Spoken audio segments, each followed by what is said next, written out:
चलिए मैं आपको बताता हूँ अमीर अमीर कैसे हो रहा है और गरीब वहीं का वहीं कैसे रह जाता है। मान लीजिए एक पर्सन है मिस्टर राहुल। राहुल जी कमाते हैं महीने के 50,000 रुपये।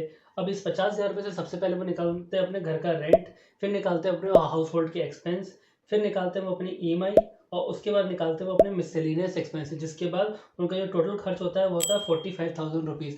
और उनके पास जो पैसा बच जाता है, मान के चलिए 5,000 रुपये बचा, तो इस पैसे को वो कह देते हैं अपना सेविंग्स, राइट। अब वही दूसरी तरफ दूसरे पर्सन है जिनका नाम हम रख देते हैं मिस निधि।